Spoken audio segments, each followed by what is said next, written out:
آپ بتایا ہے، یہ کہہ رہے ہیں کہ ہم اپنے انکل کے گھر میں رینٹ پر رہتے ہیں ویسے، اور گھر خریدنے کے لیے استخارہ کراتے ہیں۔ خواب میں دیکھتے ہیں کہ ایک بلڈنگ میں اکیلا ہوں اور اوپر جانے کی کوشش کر رہا ہوں۔ ایلیویٹر میں جاتا ہوں لیکن اس کی چین ٹوٹی ہوئی ہے۔ سٹیئر لیتا ہوں تو کسی وجہ سے چڑھ نہیں پاتا۔ خواب واضح ہے کہ جو کام آپ کرنا چاہ رہے ہیں اس کا آپ کے کام میں رکاوٹ ہے، اور وہ کام آپ کا پایہ تکمیل تک پہنچے گا نہیں۔ اس کی کچھ بھی وجوہات ہو سکتی ہیں، لہذا حسب توفیق صدقہ دے دیں اور اللہ سے عافیت مانگیں، اللہ آپ کی مدد کرے۔ اچھا ناظرین، جس طرح حضرت نے فرمایا صدقات کی بہت ہی فضیلت ہے۔ ہر ایک بندے کو چاہے کوئی مسئلہ ہو یا نہ ہو، صدقہ دیتے رہنا چاہیے۔ اس سے بہت ساری بلائیں ٹل جاتی ہیں، جو مصیبتیں ہیں وہ آئی ہوئی ہیں وہ بھی ٹل جاتی ہیں، اور جو آنے والی بلائیں ہیں یا مصیبتیں ہیں ان سے بھی انشاءاللہ اللہ آپ کی حفاظت فرمائیں گے۔ تو صدقہ کو ایک معمول بنا لیں۔ اچھا حضرت، کالر ہیں اقرا ہیں نیو یارک سے۔ جی السلام علیکم۔ وعلیکم السلام۔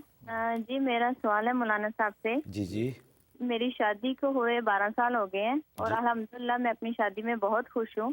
ماشاءاللہ۔ صرف یہ ہے کہ میری پسند کی میں نے شادی کی ہے، اور میرے والد صاحب ابھی تک مجھ سے ناراض ہیں۔ وہ کسی صورت میں صلح کے قائل نہیں ہیں، صلح نہیں ہو رہی ان کے ساتھ، اور مجھے یہ لگتا ہے کہ شاید ان کی وجہ سے کوئی ان کی ایسی بد دعا ہے جو مجھے لگ گئی ہے کہ آج تک میں بے اولاد بھی ہوں۔ اوہو۔ تو مجھے مولانا صاحب سے پوچھنا تھا کہ ایک تو مجھے بتائیں کہ میں اپنے والد صاحب سے صلح کیسے ہو سکتی ہے، اور دوسرے مجھے اولاد کے لیے کوئی وظیفہ بتائیں تاکہ میری رہنمائی کریں پلیز۔ اچھا ذرا اس میں بھی تھوڑی سی گزارش کروں کہ ایک تو والد صاحب سے بھی آپ ذرا کہیں کہ وہ پسند کی شادی پہ ایسے ناراض نہ ہو جایا کریں۔ اگر بچے اپنی پسند کی شادی کرتے ہیں تو والدین کو ان کی خواہشات کا بھی احترام کرنا چاہیے، انلیس کہ کوئی بہت ہی ایسی ہو جائے کہ غیر مذہب میں یا ایسا کوئی بہت ہی برا لڑکا ہو یا لڑکی اس سے، تو وہ تو سمجھ میں آتی ہے، لیکن عام طور پہ خواہشات کا والدین کو احترام کرنا چاہیے۔ تو اب یہ بات تو آپ نے کہہ ہی دی ہے، مجھے کہنے کی ضرورت ہی نہیں۔ نہیں، انہوں نے فرمایا کہ والد صاحب ناراض ہیں، جی جی، تو ان سے کس طرح معافی تو مانگیں؟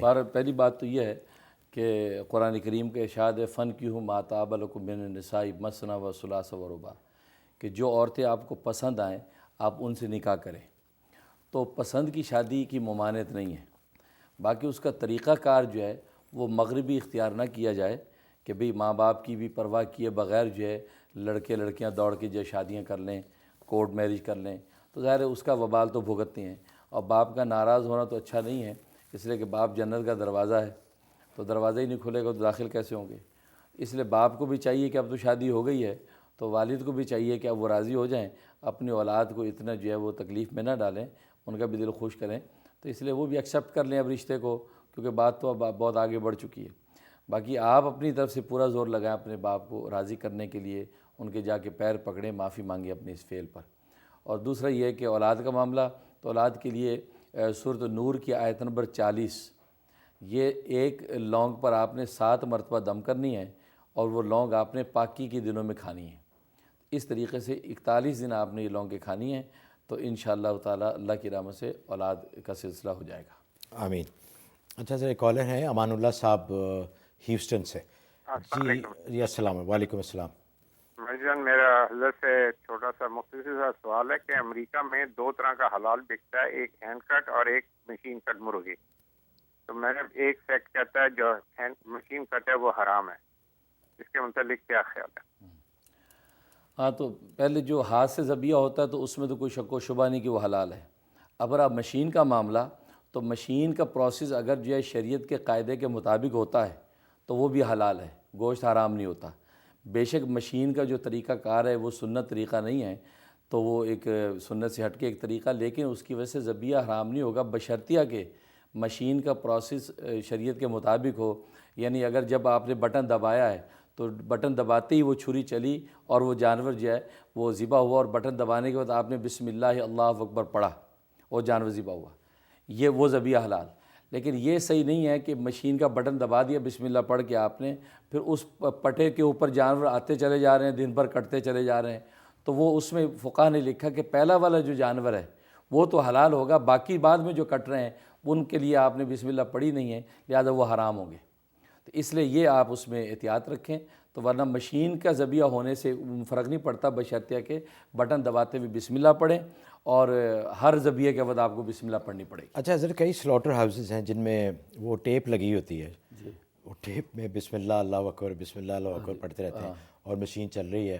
نہیں، اس کا کوئی اعتبار نہیں، ٹیپ سے کچھ نہیں ہوگا، اس کو کوئی اعتبار نہیں، خود انسان کو بسم اللہ اللہ اکبر پڑھنی ہے، اور بٹن دبایا بسم اللہ اللہ اکبر پڑھا اور جانور ذبح ہو گیا، اب پھر دوسرا ذبح کرنا ہے، پھر بٹن دبایا پھر جانور ذبح ہوا، تو یہ نہیں کہ دبا دیا اور پٹے پہ جانور ذبح ہوتے چلے جا رہے ہیں۔ خاص طور پہ یہ مرغی کے ذبیحہ کے اندر یہ صورتحال پیش آتی ہے، کیونکہ وہ جو بلیڈ ہوتا ہے وہ کئی مرغیاں ایک اس میں کاٹتا ہے پروسیس میں، تو اس لیے احتیاط کرنی چاہیے، وہ صحیح نہیں ہے۔ اچھا حضرت، ہمایوں صاحب ہیں ٹورانٹو سے۔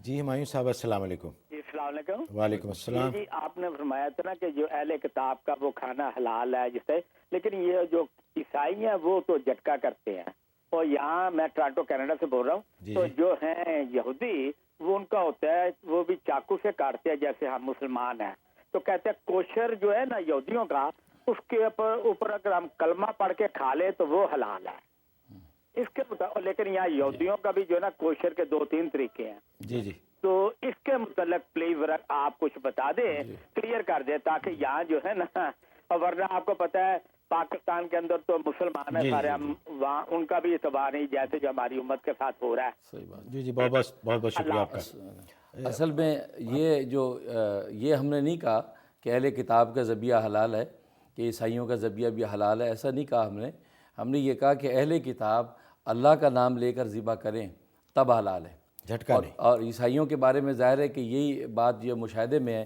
کہ عیسائی جو ہے وہ اللہ کا نام لے کے ذبح نہیں کرتے، لہٰذا جھٹکے کا گوشت چلتا ہے یا مشین ذبیحہ چلتا ہے، تو لہٰذا اس کے بارے میں تو کوئی فتویٰ نہیں ہے کہ عیسائیوں کا ذبیحہ جو مارکیٹ میں ملتا ہے وہ حلال ہے۔ باقی رہا کوشر کا معاملہ، تو ابھی تک جو ہے یہودیوں کے بارے میں یہ شنید ہے کہ وہ جو ہے وہ اللہ کا نام لے کر ذبح کرتے ہیں، دا لارڈ آف موزز بولتے ہیں، with the name the lord of Moses کے نام سے وہ ذبح کرتے ہیں، ظاہر اس سے مراد اللہ ہی ہے، لہٰذا اس کو کوشر کہا جاتا ہے۔ تو علماء نے اس کی اجازت دی ہے کہ اگر حلال ذبیحہ آپ کو میسر نہیں ہے تو آپ کوشر کھا سکتے ہیں، اور اس میں کوئی مذاقہ نہیں ہے۔ تو باقی یہ ہم نے نہیں کہا کہ عیسائیوں کا ذبیحہ حلال، ہاں اہل کتاب کا ذبیحہ حلال قرآن نے کہا، لیکن شرط وہی ہے کہ اللہ کے نام پر ذبح کیا جائے۔ اچھا حضرت، وقت ختم ہو جاتا ہے، گھنٹہ گزر جاتا ہے۔ ناظرین، اگلے اتوار انشاءاللہ آپ کی خدمت میں پھر حاضر ہوں گے۔ ہماری دعائیں آپ کے ساتھ ہیں، اللہ آپ کی تمام پریشانیوں کو دور فرمائے، آپ کے لیے آسانی کا معاملہ فرمائے۔ محمود آوان اور حضرت مولانا مفتی منیر احمد اخون کو اجازت دیجیے۔ سبحان ربک رب العزت عما یصفون وسلام علی المرسلین والحمد للہ رب العالمین۔ اس پروگرام کے دوران اگر اللہ اور اللہ کے بندوں کے حق میں کوئی کوتاہی ہو گئی ہو تو بندہ محمود اللہ کے حضور معافی کا طلبگار ہے، اس امید کے ساتھ کہ آپ کی دعائیں اور آپ کی پذیرائی ہمارے ساتھ رہے گی۔ اجازت دیجیے، اللہ حافظ۔